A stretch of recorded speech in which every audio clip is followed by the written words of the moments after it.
Cominciamo? Good morning, everyone. Okay, so let's continue. I'd like to, so I will spend a few minutes just finishing the story and the logic I was explaining yesterday, and then we start with chapter 2, all right?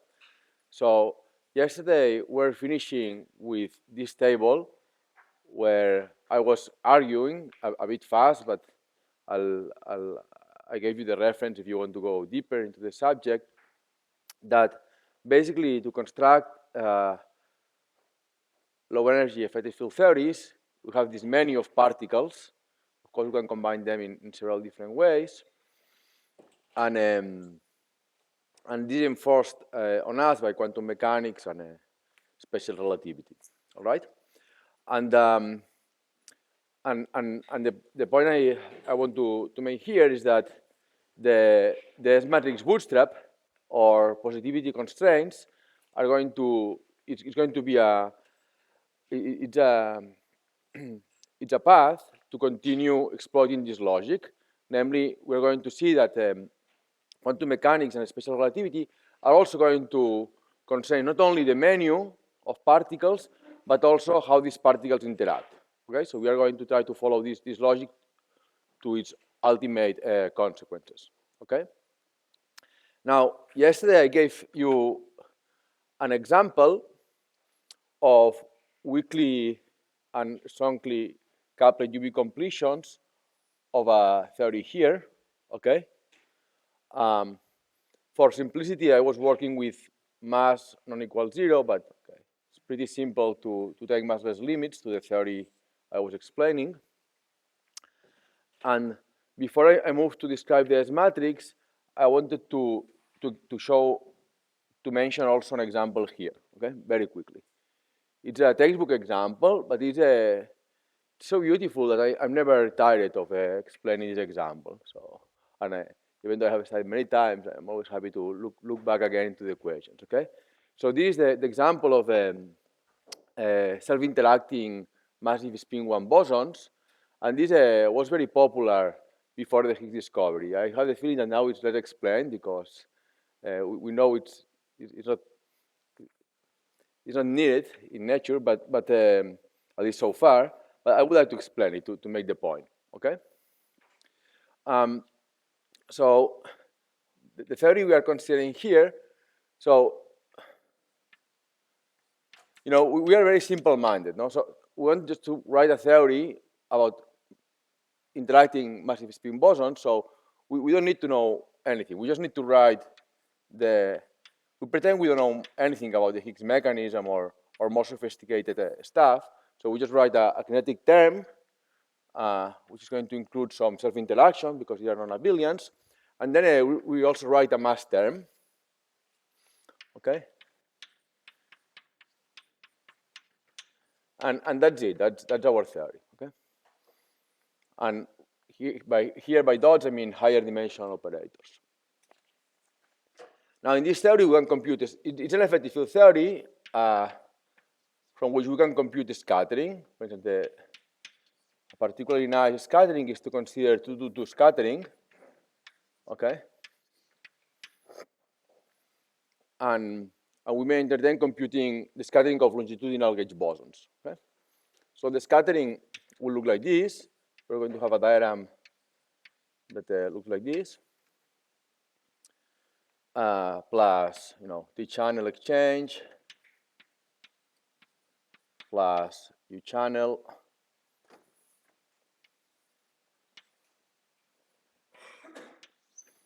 and some contact interaction that yesterday I called Sigul.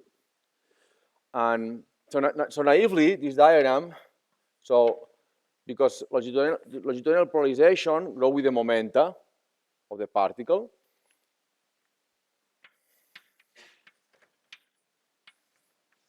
Okay. So naively, we have this energy growth. We have energy for each leg, right? An energy on the 3-point coupling, because I recall you that the coupling of 3 gauge bosons looks like this, no? We have 3 W's and 1 derivative, simply by dimensional analysis, right? Another one here, and then one propagator that goes like 1 over energy squared. So this is the scaling of this diagram. So now usually this diagram, you see we have 3 here plus 3 here, this is 6 over e squared, it goes like e to the 4th. However, when you add, there's a cancellation among these diagrams, when you add all them up, actually this goes like order e squared, okay? That's just a fact of life. Now, this theory here is the same theory as the one I'm going to write now.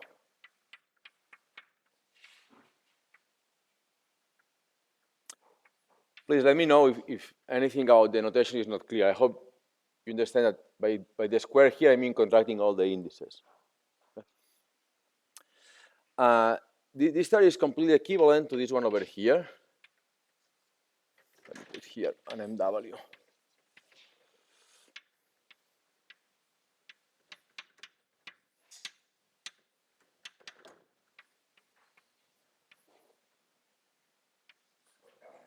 Okay.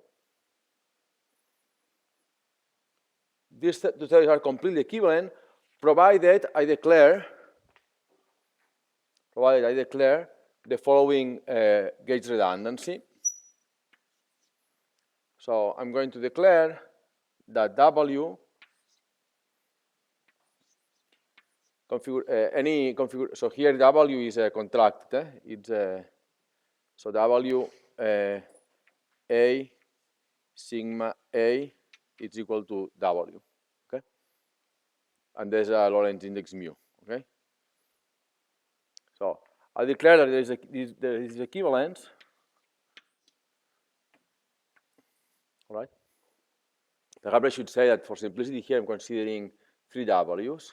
So W is sigma A, W mu A, and these are Pauli matrices. Okay.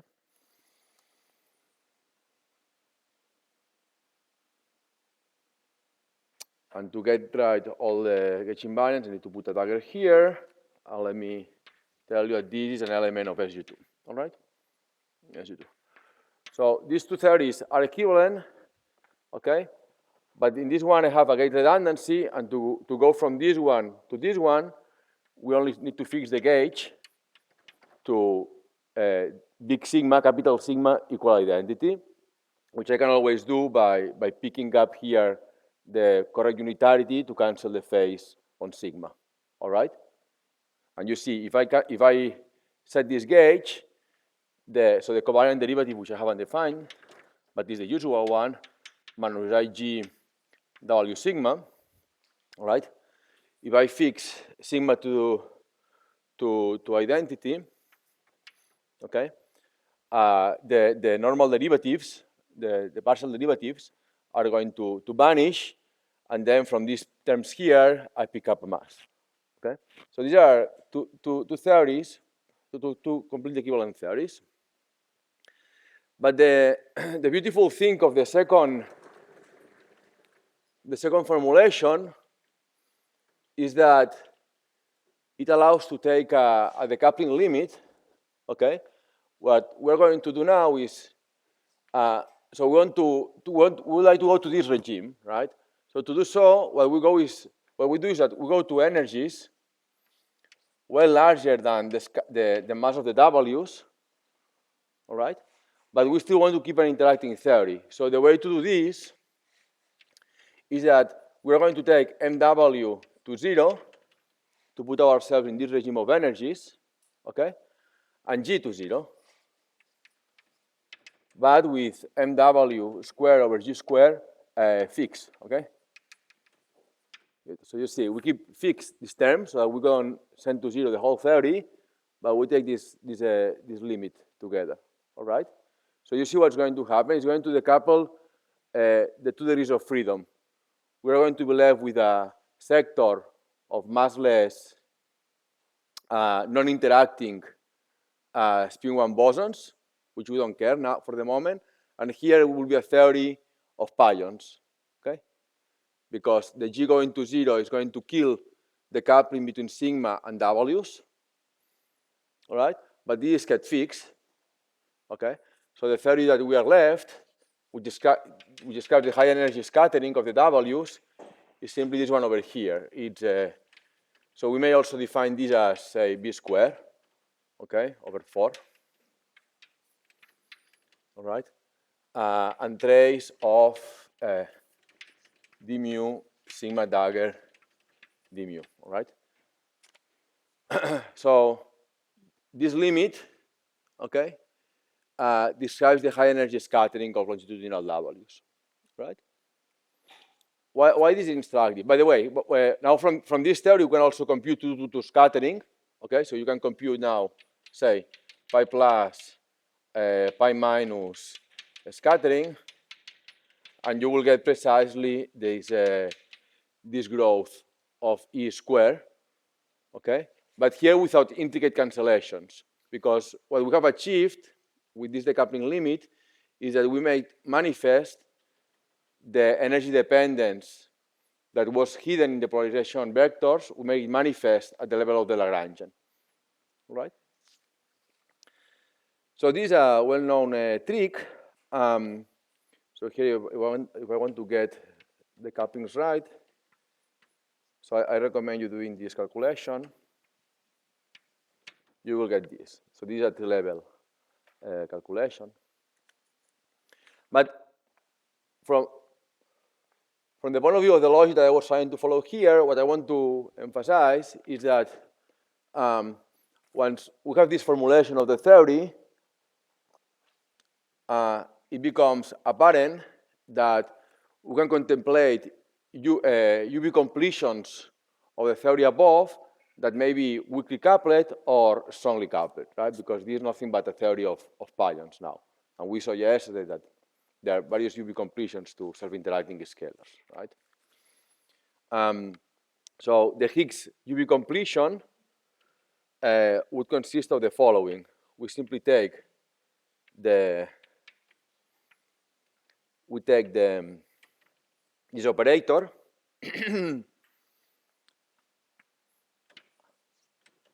okay, and we add a longitude. We add a singlet, okay, and we can write it like this: sigma dagger sigma times 1 plus 2h over b plus h squared over b squared plus, and I add a kinetic term for the Higgs, dh over 2 squared, okay? So say I take this theory over here and I simply do this promotion. I add a new degree of freedom called h, all right? And I couple it like this, okay? With these specific couplings, okay? Well, what is this here? Yeah, sorry, let me write it better. So I'm here simply reviewing a bottom-up description of the Higgs mechanism, all right? So I'm taking this operator, and I'm telling you, add a new degree of freedom, which I'm calling h. So I add a kinetic term for this degree of freedom, right? And I'm going to couple to this operator by 1 times 2h over b plus h squared over b squared with no factors. All right? I just decided to couple it like this, okay? It's my choice. But the reason to do this is that this secretly, okay, equivalent to this theory, okay? All right? We can now do a field redefinition on sigma and write it directly as a doublet. They are the same number of degree of freedoms on both sides, but this makes it apparent that now it's a UV complete theory. And from a diagrammatic point of view, what we achieve is that, so here we had the scattering of pions, no, with contact interactions, and when we add this new degree of freedom, we have added the exchange of this degree of freedom that cancels the energy growth, okay? But that's one UV completion. That's a weakly capped UV completion. In principle, there could be strongly capped UV completions. Okay? So as I said, the S-matrix bootstrap and positivity constraints would be a way to classify and describe UV completions of these theories by studying directly the scattering of the particles. Okay? Now I'm switching topic and I'm going to go to the core of this course, which will be to discuss the S-matrix elements and their analytic properties. All right? And for most of the discussion, I will be considering scalar particles, but needless to say, it can all what I will describe can be generalized to many other particles. I will make comments here and there, but for simplicity of the denotation, I will be presenting the equations for this case. Okay? In my notes, you will find reference to papers that discuss the other cases, but the logic is essentially the same. All right? Any question here before I switch to? All right. So,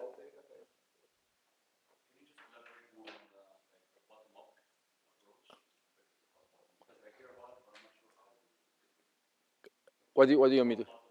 Bottom up? You mean this description I made here?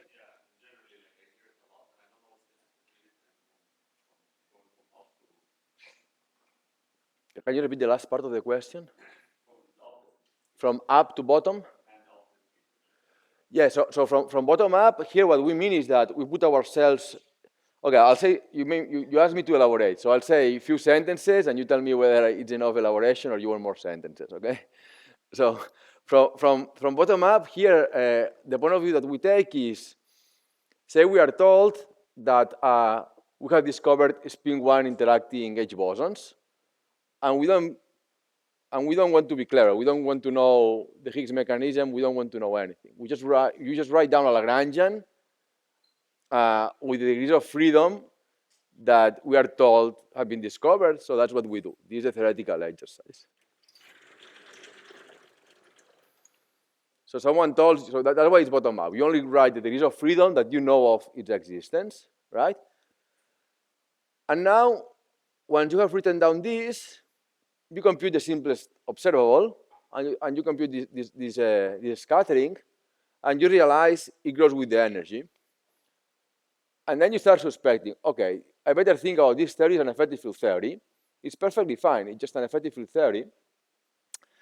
And you may be reminded about pions, which also grow with the energy. And that's for a good reason, because you can write in a theory, you can rewrite the theory in a way that really looks like pions. And that's what I was showing here, that we can capture the scattering of the longitudinal modes by a chiral Lagrangian. And this is precisely the trick. This is something that you should do. Do it yourself after the lecture, and if you don't manage, I'll do it in the question session, or you come to my office and I'll show you. Well, first, of course, show that this gauge invariant. It's just this transformation. It's very simple. And then, well, it's a two-line exercise. Check yourself that if you fix the gauge here, which is called unitarity gauge, then you go back to this theory, all right? But what is nice here is that we can take this decoupling limit, all right? We can take this decoupling limit and we expose the energy growth at the level of the Lagrangian, because here we can count, these are scalars. There are no polarization. We can just count the derivatives in the Lagrangian, and we know it grows like this, okay? What I want to say? So yeah, this is bottom up. But then from the bottom up, if you will think of the Higgs mechanism as the exchange of a new scalar, an extra degree of freedom, the fourth degree of freedom. Because remember that this is a doublet, no? There are four scalars, complex doublet. So this is a bottom up. I don't know. I said many things.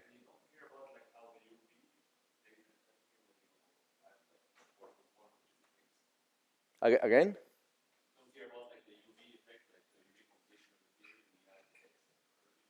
No, we do care. I mean, these are a UV. So I'm not sure in what direction is going your question. I mean, but let me say something. Seriously speaking, this is a partial UV completion, but it's a UV completion up to exponentially large energies, because modulo small running by logs effect, this is a UV complete theory.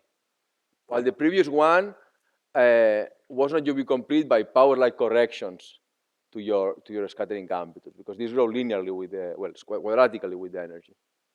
So we have achieved to remove quadratic growth by mild logarithmic dependence of the couplings. This sense is a UV completion.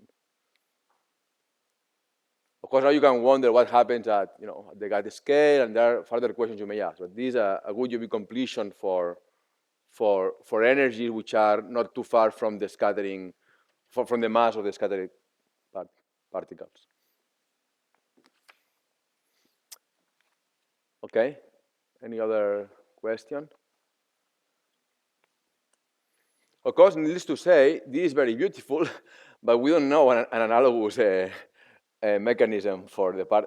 As we increase the spin, we don't know of an analogous story. Okay, so okay. So now I switch topic, and now we go to the core of the course, which is to derive now constraints on Wilson coefficients using the scattering amplitude. Okay.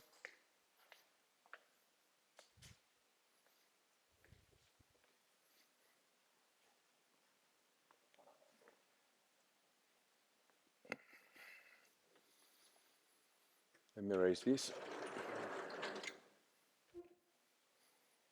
So as I was saying, we're going to study the scattering of scalar particles. So let's start with the basics to fix notation. So there is a particle with momenta p1, and another particle with momenta p2.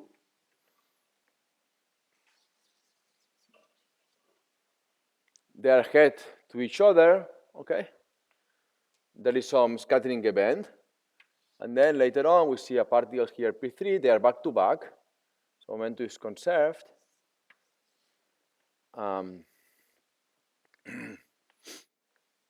Which we can call p3 and p4, okay? And there is some angle here, okay? And there is a rotational symmetry on this direction, okay? And now we define Mandelstam variables.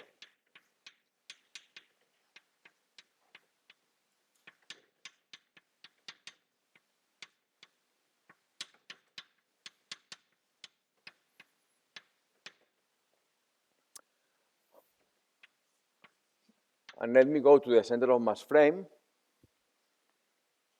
All right. And this is going to look like S 4 p squared plus m squared. T is going to be 2 p squared.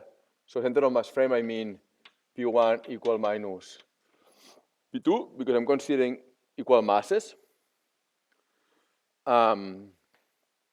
And then I'm calling P1 equal P now, cos of theta minus 1, and U it's minus 2 P squared cos of theta plus 1, right?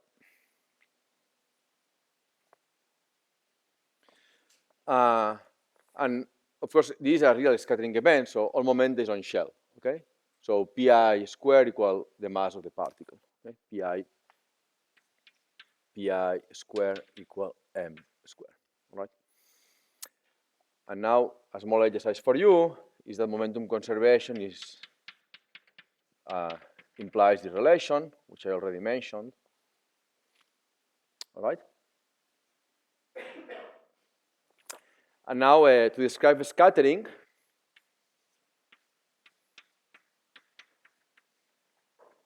so I assume that all of you have been exposed to in-out states, so I'm going to skip this formal definition And just remind you that when we consider the S matrix, we may separate between an identity, contribution, which means particles flying past each other, all right? Plus total momentum conservation, P1 plus P2 minus P3 minus P4, and now it's a function of S and T, all right? And then I also remind you that in 4 dimensions, the amplitude M has dimension 0, and more generally, it's 4 minus D, okay? And if you don't remember what are the dimensions of the amplitude, a good way to derive it each time you don't remember is you consider lambda phi 4, which everyone knows that the amplitude for lambda phi 4 is lambda at the level, right? So you can just deduce the dimensions of the scattering amplitude by knowing the dimensions of lambda. And you can deduce the dimensions of phi in the dimensions by requiring that the action, so the action is dimensionless, right? So you got the kinetic term, and you learn that the kinetic term, from the kinetic term, you learn that phi has dimensions of d minus 2 over 2, and then you're going to learn the dimensions of lambda in general dimensions, and that's what you get, okay? All right. Now, these are identical bosons, what I'm doing. So we automatically have a symmetry under the exchange of T and U, all right? Because I can exchange P1 and P2, or P3 and P4, and they should be the same scattering event. So we automatically have M of ST is equal of M of SU, which is nothing but 4 minus T minus S. Should say that often in the course I'll be working in units of M squared equal 1, okay? Except when I will be discussing effective field theory, then I reinstate the units of mass, okay? But for this equation, I'm putting M squared equal 1. Now there are 3 physical channels. So we have S channel,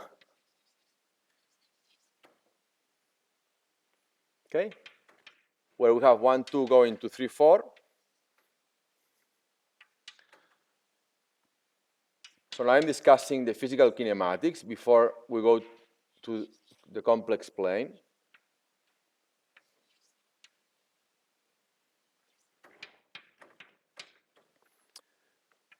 Okay, so depending on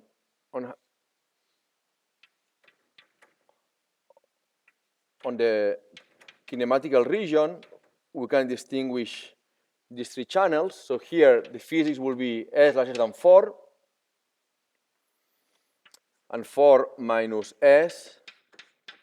So T is negative and in this range, all right? Then we can have T larger than 4 or U larger than 4. And this is 4 minus T S 0. And this is, well, we can write it like this, ST smaller than 0, okay? Now, so these are the basic of scattering of identical particles. All these kinematical regions can be summarized with a Mandelstam triangle that looks like so. Let me see if I can fit it in this small region. So,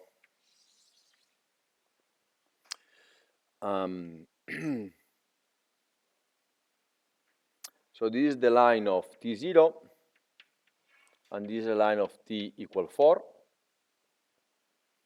All right? And then write something like this.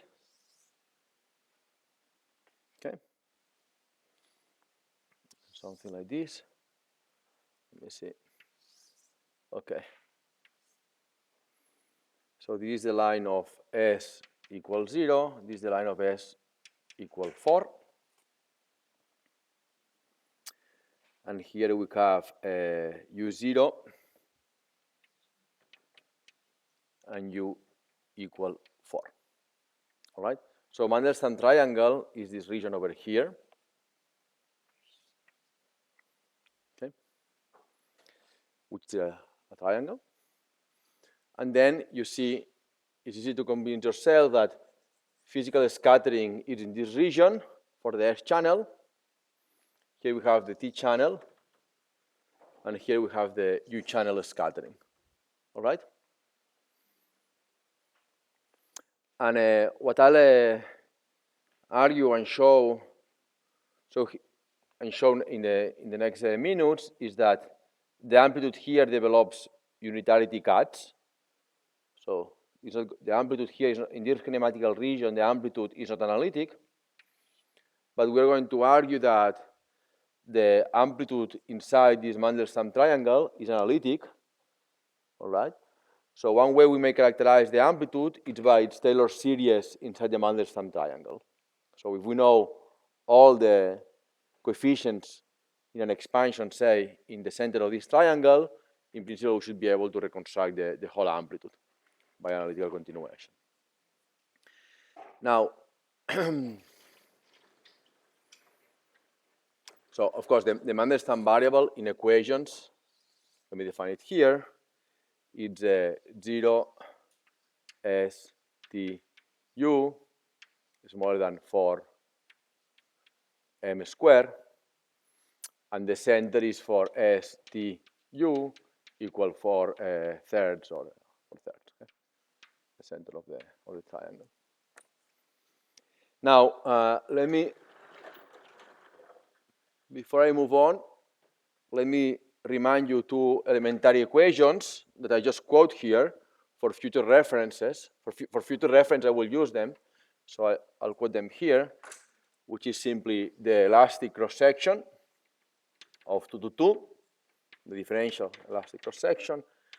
It's m of S T squared over 16 pi squared S squared. And I recall you that by the optical theorem, 2 to all of S, okay, there are some kinematical factors by the normalization of the relativistic states. We get this factor here. And the important point is that the total cross-section of 2 to anything is proportional to the imaginary part of m of S for t equals 0. And recall from this definition I'm using, I think I already raised it, but it was here, okay? T going to 0 corresponds to theta equal 0, cosine of theta 0 is 1, okay? And this is the so-called forward limit, all right? So P1 and P2 come like this, right? And the outgoing particles are in the same line, okay? Same plane. Now I'm sure you've seen these equations. I'm just quoting here to use them later on, okay? Okay, maybe I can use this part of the blackboard now while you are copying. Now, to finish the quick review of scattering, I remind you that the S matrix is a unitary operator. Namely, it satisfies this. And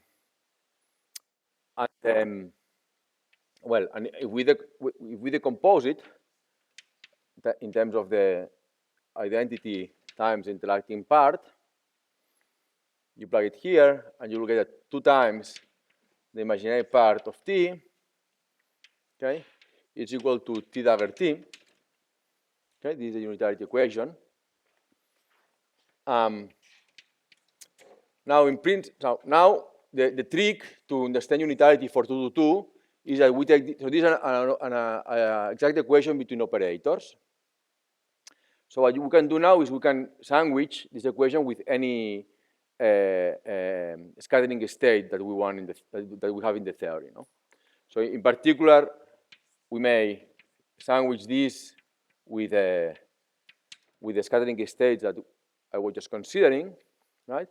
And here we can insert identity, okay? And by the identity, I mean a resolution out of the Fock space of the in states. So we'll have a contribution from two particle states plus multi-particle states entering here. All right? Now, the point I want to make here for unitary is that, well, we can work this out. I'm not going to do it now in full detail, but we'll get an equation that looks like so. We'll get 1, 2 going to, let's say, 3, 4 on the left-hand side. And on the right-hand side, we're going to get some equation that roughly can be written like this. So there's going to be some dt integral, there's some measure, okay, of m of s t m star.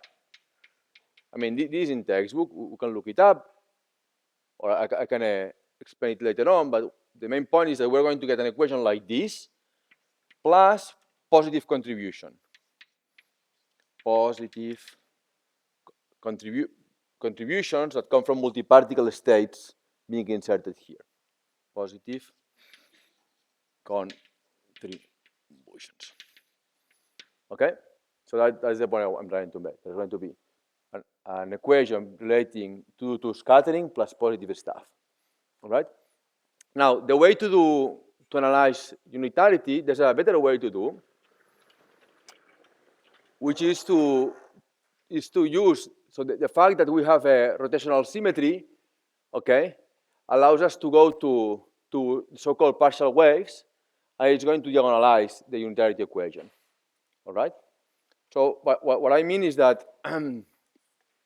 the scattering is a function of S and cosine of theta. Okay? Or, I mean, S and T, the scattering. And T, we could write it in terms of cosines of theta and S. So think about it. You are in the center of mass frame, right? And the outgoing should depend only on this angle. So at fixed energy, the amplitude you should be able to decompose the amplitude in terms of spherical harmonics. They should live on a sphere, and you should look for the irreducible representation of the rotational group. Only that you need spherical harmonics that are invariant under rotations in the z-axis, because we don't have azimuthal, we don't have the phi angle in the problem. And basically, so we need LMs with m equals 0, which are nothing but Legendre polynomials. Okay? So now we can decompose the amplitude in terms of Legendre polynomials. All right? And it's going to be the diagonal, the unitarity equation.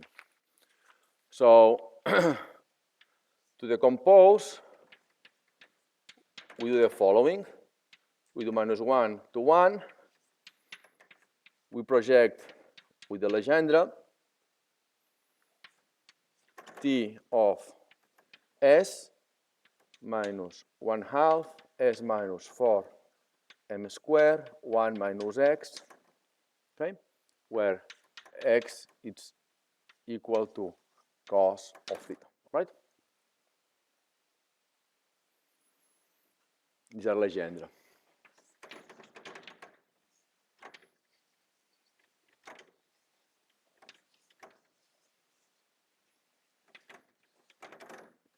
All right. We can, of course, also invert the equations, and we'll get T of x equal 1/2 of 2L plus 1 P of L of x FL of S. Okay? And I remind you that Legendre polynomials satisfy orthogonality condition that in my normalization look like so. PL of x, PL prime of x equal to delta L L prime. All right? Now, the nice thing of this projection is that, so now you go back to the unitarity equation and you perform this projection. And now unitarity looks very simple.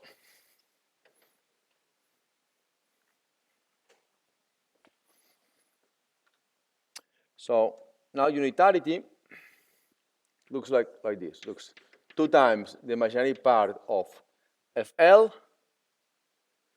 equal to 1 over 32 pi. These are some factors that are due to kinematics or normalization. But the important point that we get, MFL, the imaginary part of the partial wave, equal to modulus square plus positive contributions from the multiparticle due to the same dots that I wrote over there. Okay? And this is true for each partial wave. Okay? So we have decoupled the problem using this quantum number. Now, for the example we're considering there, where we have, because of Bose symmetry, we have the TU symmetry in the amplitude, all right? And for the partial waves, note that if we do this symmetry, TU, you can check from those equations over there that TU means x going to minus x. Well, it's not there anymore, but before I had an equation in terms of the center of mass, and you should change the sign in front of the cosinus, which is x going to minus x. Okay? And now we should know this property of Legendre polynomials, that PL of minus x is minus 1 to the L PL of x. So what this tells us is that in this case that we're discussing, this sum is only going to be over even. We don't have odd contributions, all right? In the case of identical scalars. Okay, now there is an even more nicer way of writing unitarity, which is in terms of the so-called partial amplitude. So we define this SL as 1, so this is a definition, 1 plus I over 32 pi, S minus 4 over S, FL of S, okay? And we may also define this as, in terms of the so-called phase shift, 2I delta L of S. This is called the phase shift, okay? It's a phase, but it's normally plotted to show, people plot it when they want to see a shift on the phase, okay? And now unitarity, it's simply the same equation I wrote here, okay? Means that FL of S is larger or smaller or equal than 1, okay? Of course, this is for physical energies, for S larger or equal than 4m squared, right? So this is nice because it looks like an S matrix, except these are functions or distributions of a single variable, okay? The problem is hard, however, because we have infinitely many equations, one for each even integer L, okay? Now,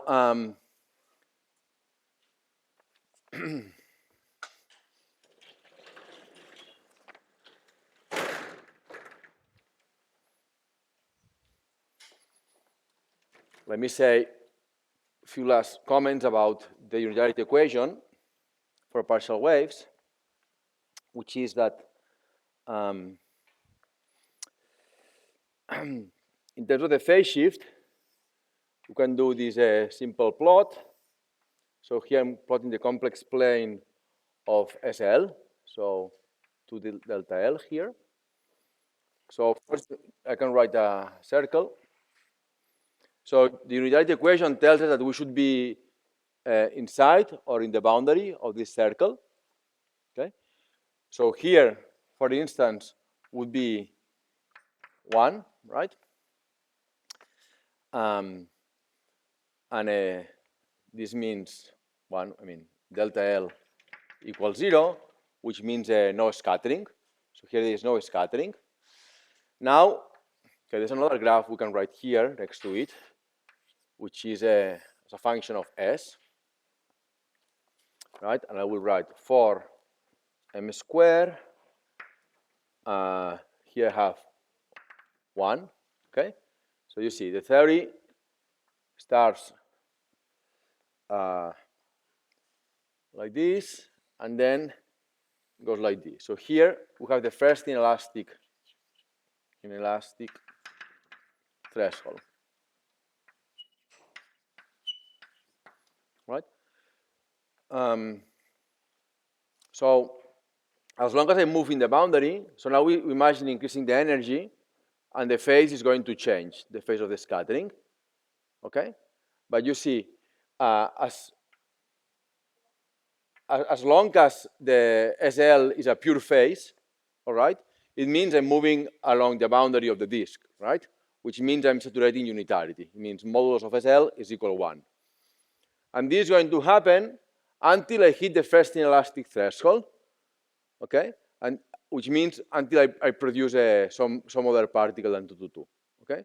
So here it's, so the first inelastic threshold typically is going to happen because I produce, say, 3 particles, in which case it's going to be at 9m squared S, or if there is some Z2 symmetry, when I produce 4 particles, which is 16m squared, right? If I have other species lighter below this threshold, of course, they can be below the inelastic thresholds, okay? And at the moment I have inelasticity, it means I go inside the unit disk, right? Yes? Yeah. Huh? Ah.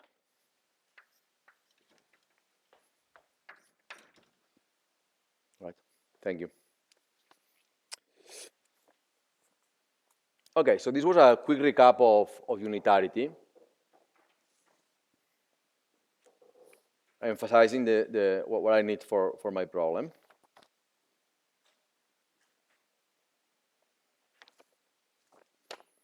All right, now I would like to discuss analytic properties of the amplitude.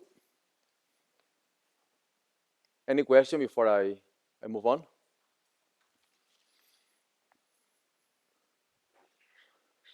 Now,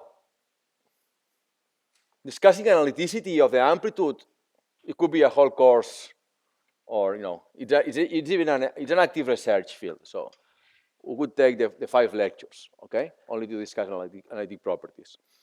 So what I'm going to do here is I'm going to give you what is the gist of the logic to derive analytic properties, and then I'm going to present a simple model that captures the main point about analyticity. Okay, so so in my notes, this is called section 2.3. I will send the notes, okay, which I call further properties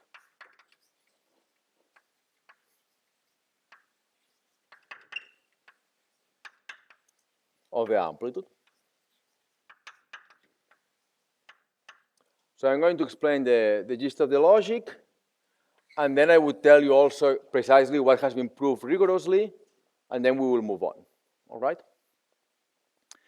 So the basic idea is to define S matrix via LSZ formalism, okay? And then we'll see that micro causality implies analyticity. All right? So this is the basic, these are the slogan, all right? And now we're going to put some equations to this slogan, all right? So So the first part of the slogan is to define the S matrix via LSZ. So let me write an equation to remind you what do we mean by that. So we mean that when we can compute a correlation function, and if we do the Fourier transform of the correlation function,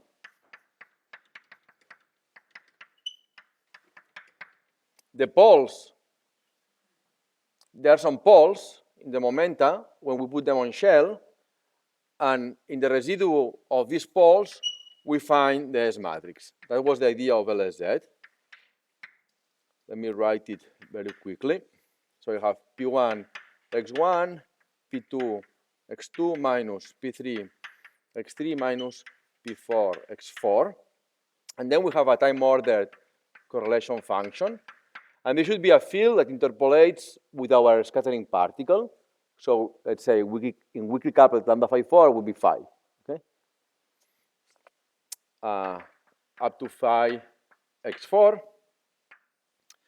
And we should take the residue. Okay?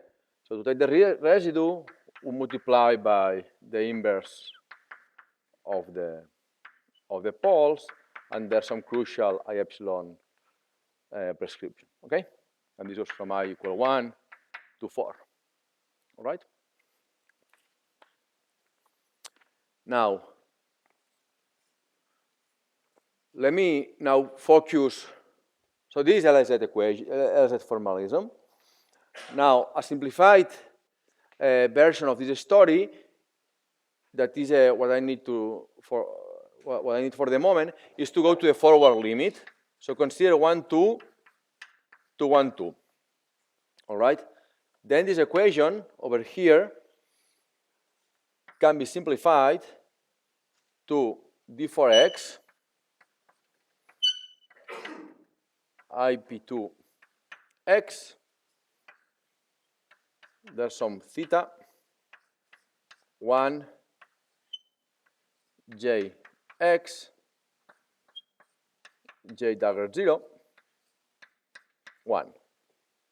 And I did many steps from one equation to the other, which now I will clarify. So this I'm defining as box plus m squared phi. Okay? And here I have a LSZ reduced, the one particle, and I'm looking only at the second particle. Okay? And this J I'm defining with this box M on phi, which is nothing but the Fourier transform of this factor here. And then I also know that I went from time-ordered correlator to commutator. All right? And this I can do it because of this relation that the time order of, let's say, O x O 0 is nothing but the commutator with some theta of x naught plus O0 OX. Okay? Here I have O x O 0. All right? And now the point, now this I'm going to claim it without proof now, but this term here does not contribute to this equation when I go on shell. And there's a nice review on chapter 10 of Weinberg, okay? So I'll leave it for you to read it there. So that's why I substitute time ordering with commutator only, okay? And now here comes the second part of the slogan, which I wanted to make. So by microcausality, we mean that the commutator vanishes outside the light cone, okay? And what we are going now to see is that this fact implies some analyticity for this object as a function of P or as a function of S, all right?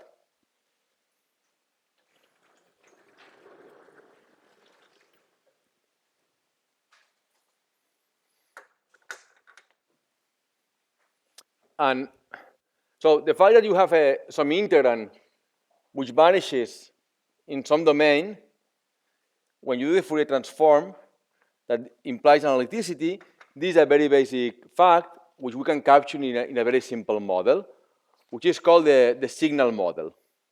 Okay? So the signal model is the following. So we consider we have some signal, which can be some graph of some function, okay, which I'm calling f incoming of t, some function of t. All right? And then we have an out signal, f out of t. Okay? And now we postulate that there is some S matrix that relates the two. F out of t is equal to minus integral of minus infinity to infinity of dt prime s of t minus t prime f in.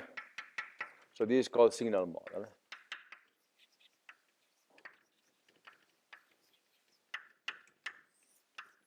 Okay.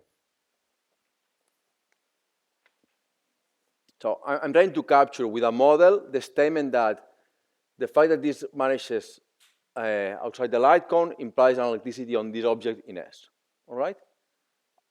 And this is the model. Now, causality, the fact that we have some vanishing of the correlator, here we are going to model it by the fact that the out signal, ft, okay, should vanish in regions where ft prime is 0, all right? So in equations, we may write that, one second, before I write this, let me write the Fourier transform. So the Fourier transform st is minus infinity dw over 2 pi e2 minus I wt over w. And then in Fourier space, this equation reads f out of w equal s of w f in of w. Now, causality,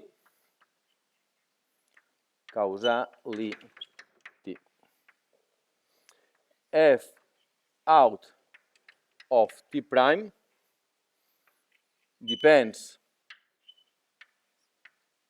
only on f in of t at t smaller than t prime.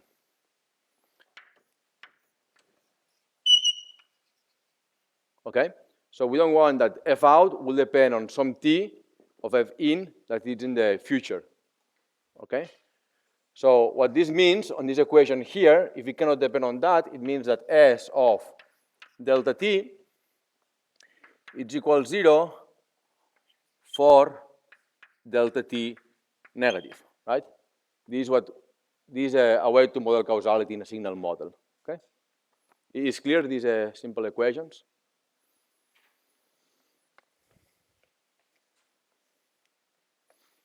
So you see, this simple observation already implies an electricity in the Fourier transform of S of W, because now S of W is going to be 0 t dt S of t E of IWT.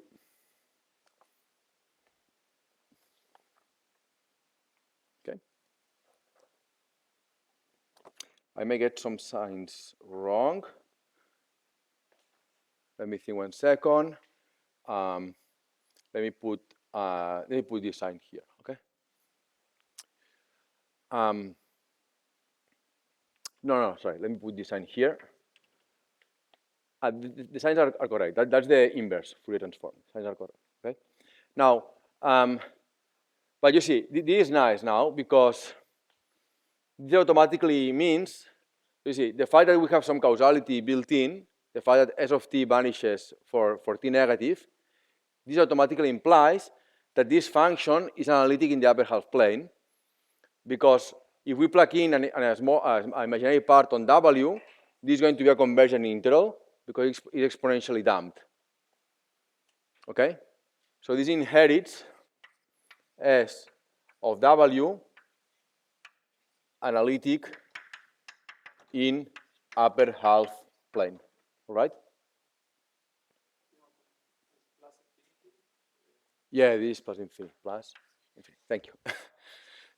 It looked like a T, eh? Sorry. Okay. So now, the words that we may use is that we may think of the physical as this physical as matrix, which lives on the physical energy, so real W's. Okay. We may think of it as the boundary function of an analytic function in the upper half plane. Okay.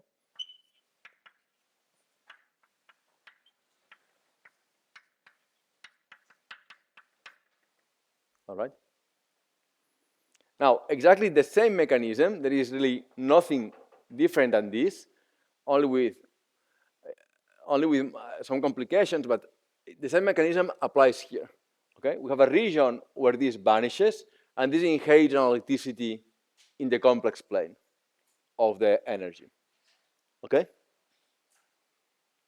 The only further complication here is that we have many more variables, but other than that, it's the same idea. All right?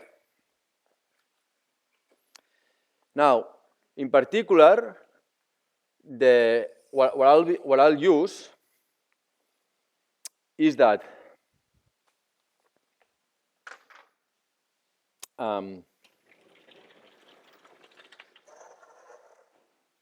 so what you can prove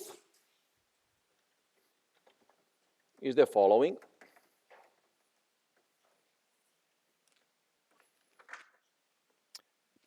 So more generally, the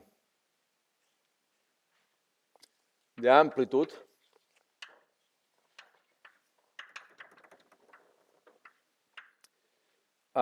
is analytic in S for fixed T. Okay? And what it has been proved is that, so let me draw some complex plane of S. So here, so scattering looks like this. We have 4m squared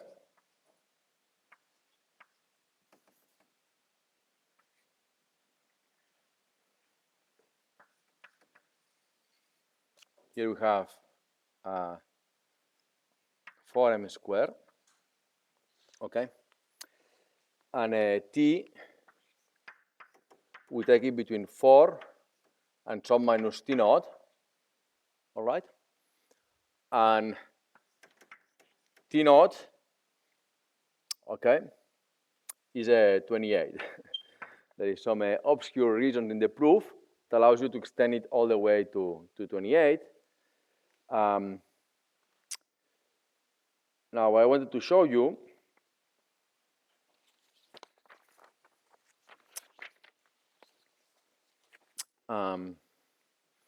so I wanted to discuss this plane now. How does the picture look? So now this is a physical scattering, and by this cut here I mean the unitarity cut. Okay, so the physical amplitude lives slightly above this cut. All right, because of the epsilon prescription. And then by crossing, we have this cut on the negative axis. Okay, so this is the real axis of S, right?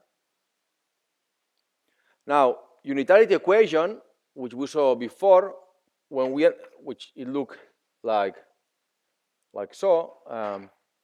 So we had the how can I write it? So we have that im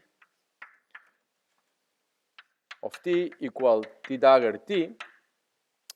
But if we reinstate the I epsilon, what we realize is that the unitarity equation, what this is is gluing a piece here with a piece here, because this is a S plus I epsilon, and the S minus I epsilon is going to live here, okay? So what it's telling us is that the discontinuity, so the dagger is S minus I epsilon times T of S plus I epsilon. And now we can think that the unitarity equation is telling us that the discontinuity along this cut, okay, is given by the product of the amplitude here and the amplitude here, right? Which is positive, okay? And now crossing, so here we'll have a, say, normal scattering, 1, 2, 2, 3, 4, okay? And now crossing relates a point here with a point here. This will play a role later on. So you can check with the kinematics that if here we have 1, 2, 2, 3, 4, here we'll have 1, 4, 2, 2, 3. All right. Now,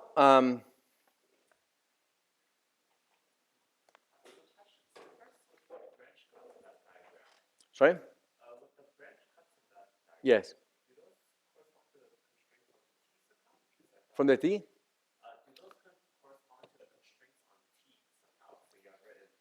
Okay, let me explain them slightly better. So,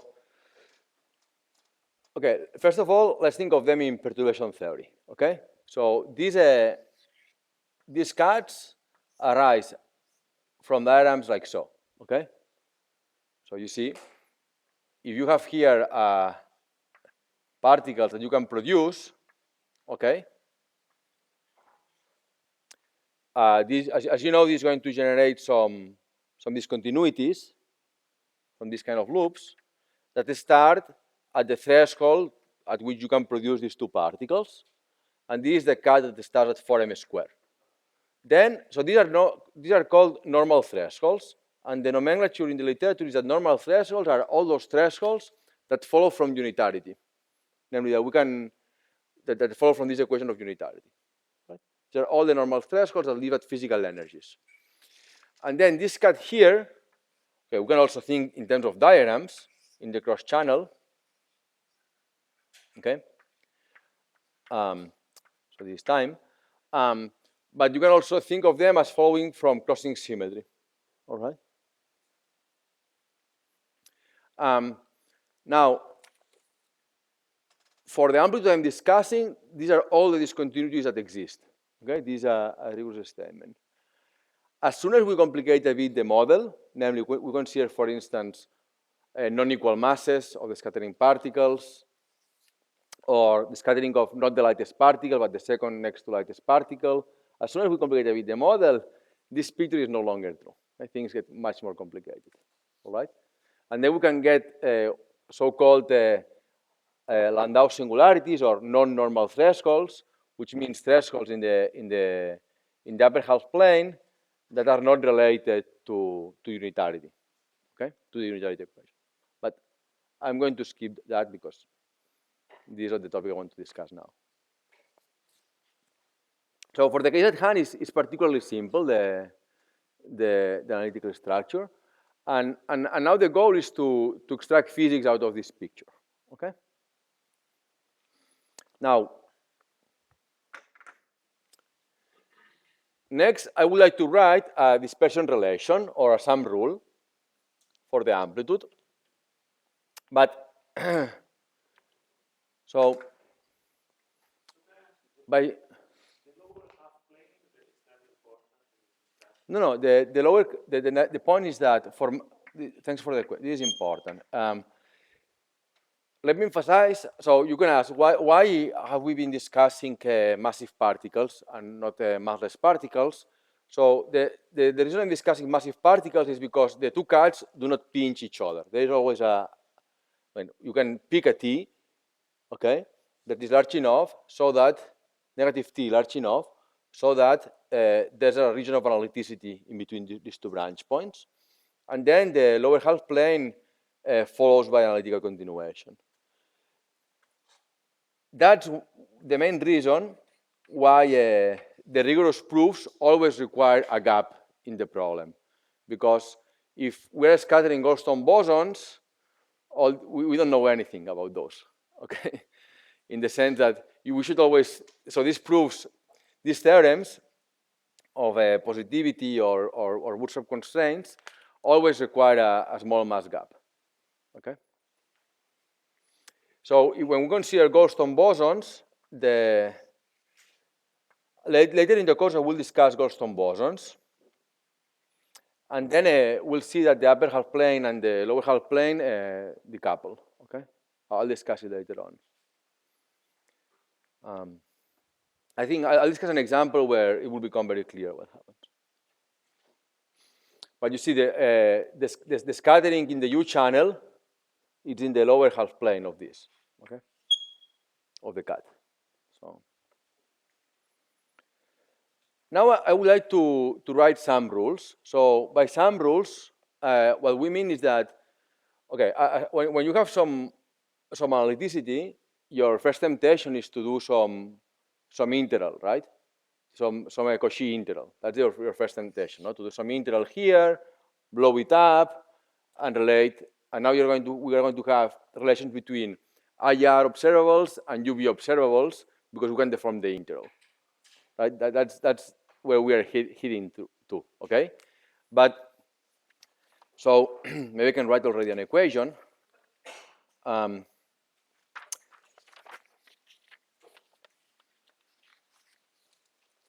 So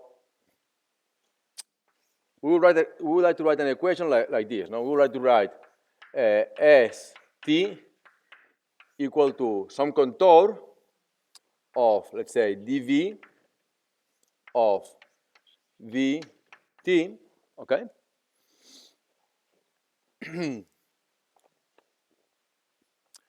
All right. And here we have some kernel, which depends on V and S, right? Okay. And the idea is that, so for instance, the kernel, you may think, okay, you can take a kernel that is simply 1 over B minus S, right? And then you will pick the pole, right, from here. You do a small contour, you pick the pole, and this equation is basically true, okay? There is, of course, 1 over 2 pi I, all right? So what we like to do now is to do a contour there, okay? And now the idea is that we would like to blow up this contour, and we're going to relate an amplitude, say, in the IR, with an amplitude in the UV by blowing up this contour, okay? That's what we would like to derive. But, of course, the first question is, what kernel are we going to put here? Because, well, I can advance you already that you cannot take a simple pole. Because in order to decide which kernel are we going to write here, we need to know how does the amplitude grow at infinity. Okay? Now, here we have a nice theorem that tells us how the amplitude grows at infinity. Let me erase this, which I will write later on.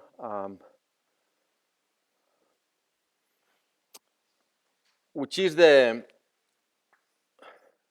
Froissart-Martin bound, okay? Now, this tells us the following. Ms of t equals 0, its modulus is more than some constant that can be computed times log of S over S naught as S goes to infinity, all right? And once we know the growth of the amplitude at infinity, this will inform us how many subtractions we need to take in our kernel so that we are sure that we don't pay any contribution from S equal infinity, okay? Now,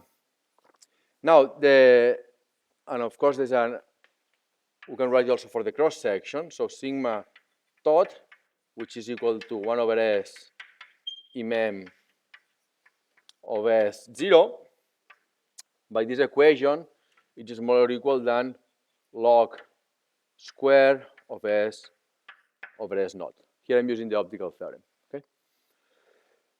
Now, the proof the proof of this growth, okay, I'm going to give you references for it. It's not hard. It just, I don't want to spend my time going through the proof. We would like to go through to physics, okay? And instead, what I will do next is I will present a very simple model, but a quantum field theory model, that has the same growth, okay? And the model is interesting because it's going to illustrate some physics, and the model is called the black disk model, okay?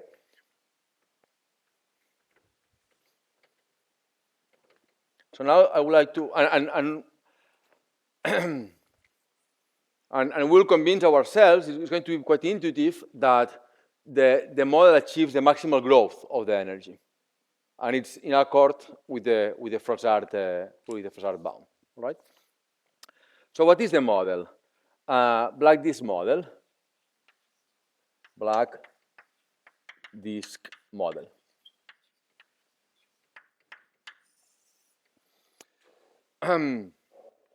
So I claim, and I'm not going to tell you why, that at large energies, we can write the amplitude like so, d to b, e to the I q dot b, times 1 minus s comma b, with t, Mandelstam t equal minus q squared, which is the momentum exchange.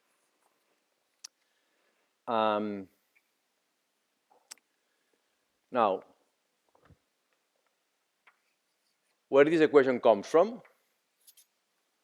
So let me repeat the logic. So the logic is that now I want to write an amplitude that has the maximal growth. And to have the maximal growth, we would like to have partial waves that are at large energies, okay, which are close to saturated unitarity.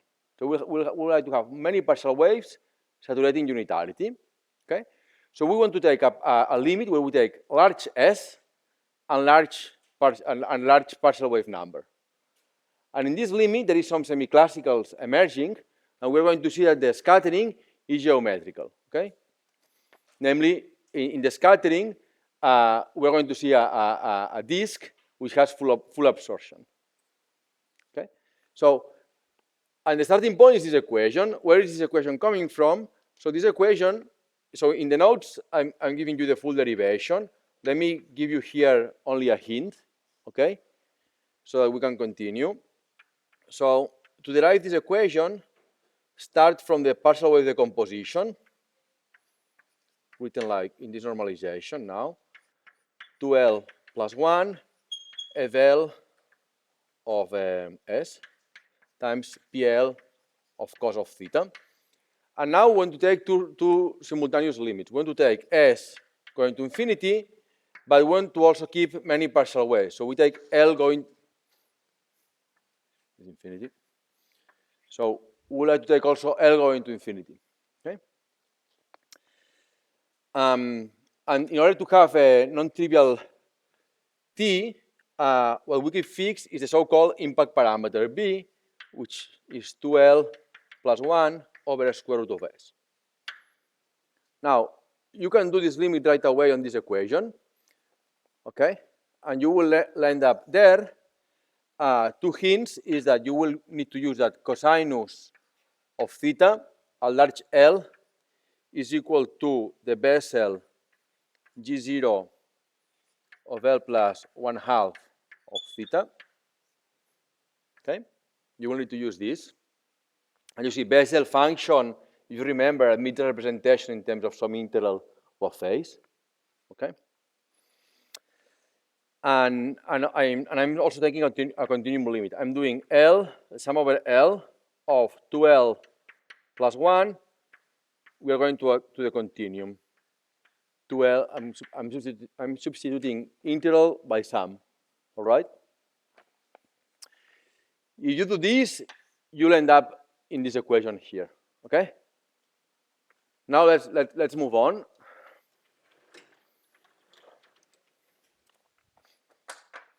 And let's analyze this equation in impact parameter space.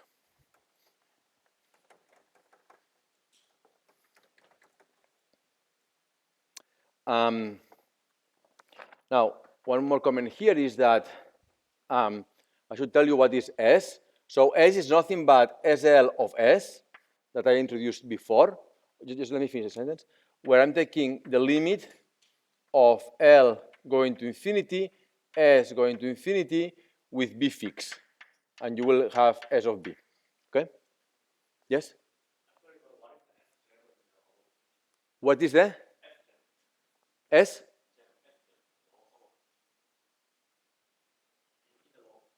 S naught?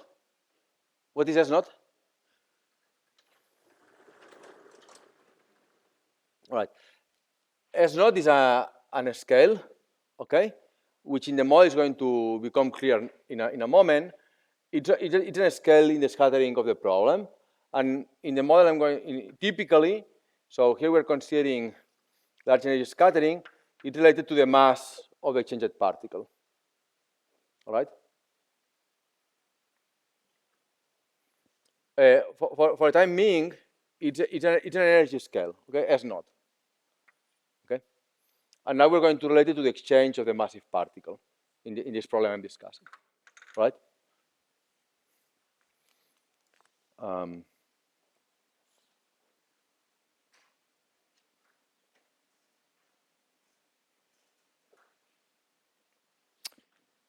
Yes?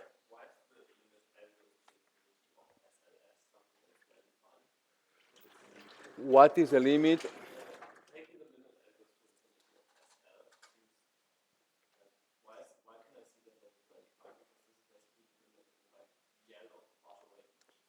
The limit of?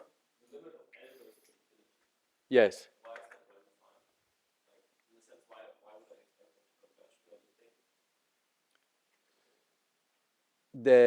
Well, here the point of view we are taking is that we like to consider altogether many partial waves.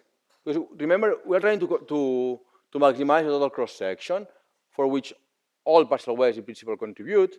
I want to take many of them close to the unitarity threshold. So that's why we are focusing on this regime. And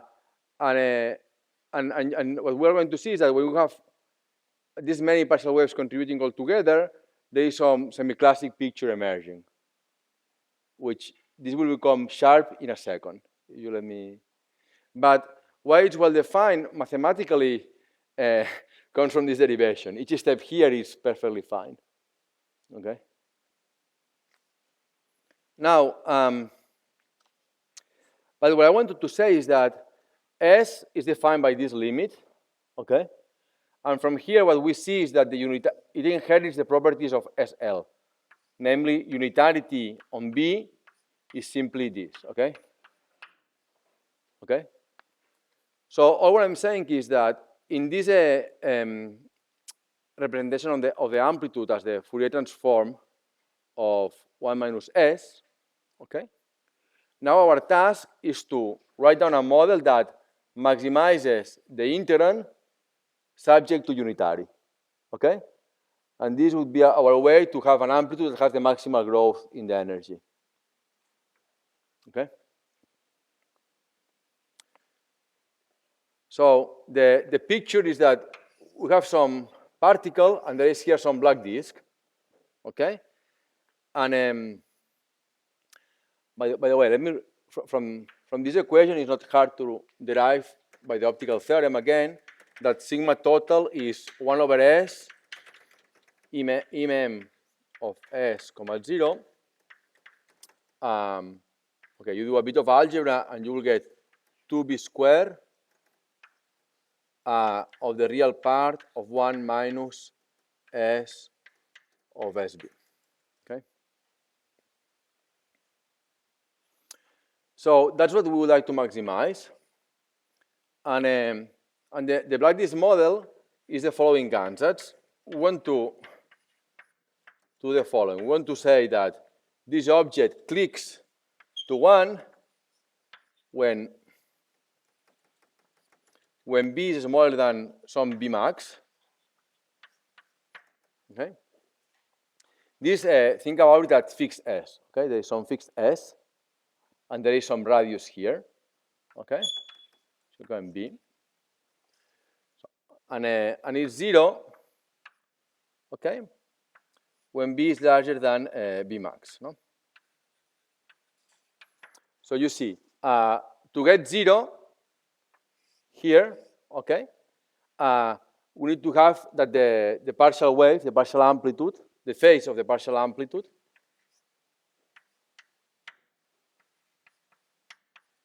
goes to 0, right?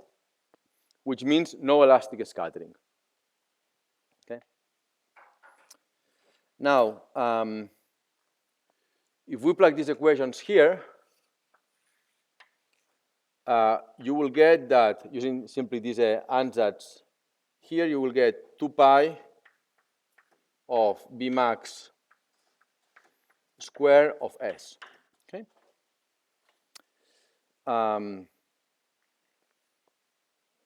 Now, and the reason why we said the scattering is geometrical in this model is, well, especially because we have this pi b square, and also if you look at the elastic scattering, it's equal to d 2b, so it's modulus square of m, which is 1 minus s comma b, which is pi b max square, okay? Right? Okay, but this is an answer. I want to realize this with a theory, okay? We would like a theory that realizes this, so our task now is to determine how can this be realized, okay? I'm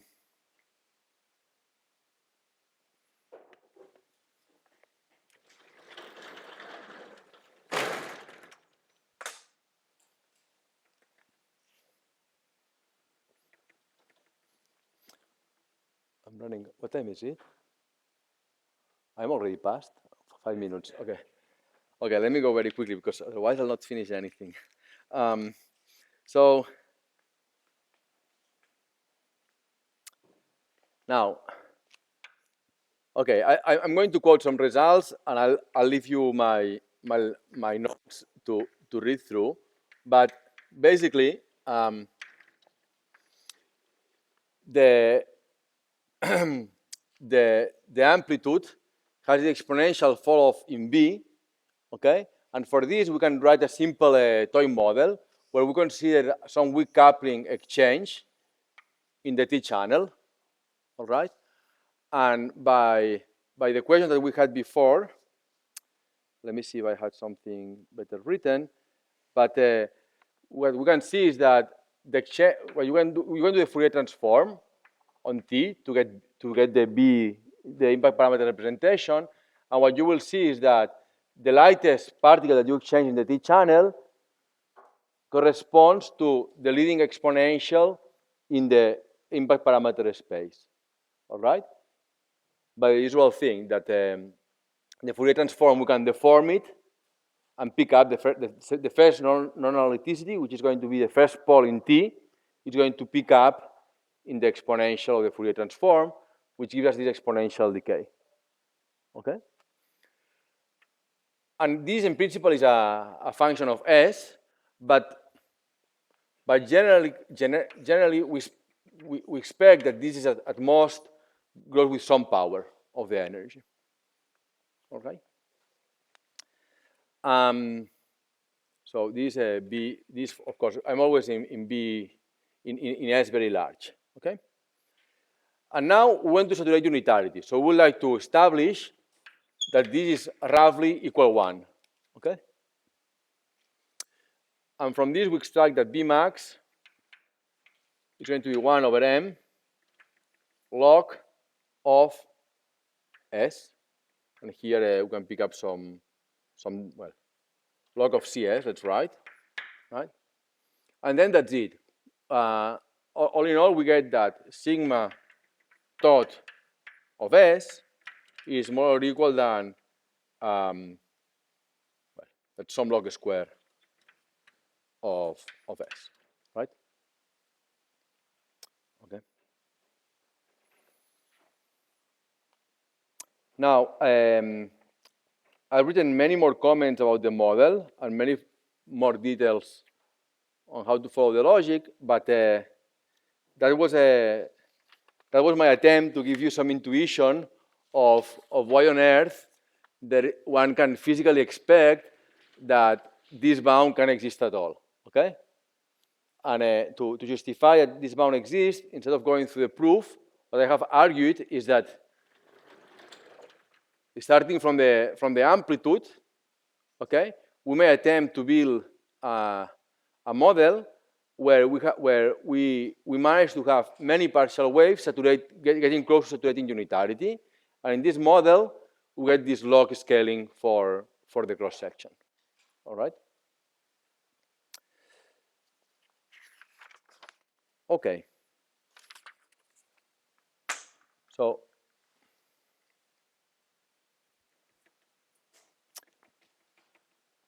now I went through the basics very, very slowly today about the scattering. So tomorrow I will probably rush a bit. But let me tell you in 5 minutes or 2 minutes. Do I have 2 minutes? No, still? I started. But I'm sorry for them. Maybe they want to take a small break. But we started 10 minutes late. So, well, actually, it's a good point. A good point to stop. But let me just finish with a small slogan, okay? Which is that the next day, what we're going to do is to derive an equation that is going to roughly look like this. Ms of t, some integral of the discontinuity of M, convoluted by, integrated with some kernel. Okay? That's what we're going to derive. And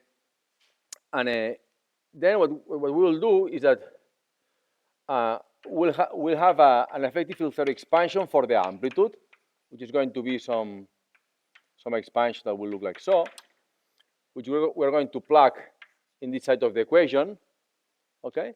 And this is going to give us non-trivial constraint among the Wilson coefficients of the effective field theory. That's where we are going. And the discussion is going to be centered on discussing what are the optimal bounds that we can derive on these Wilson coefficients, and what are some limitations of this method, okay? Okay, I'll leave it here. Thank you.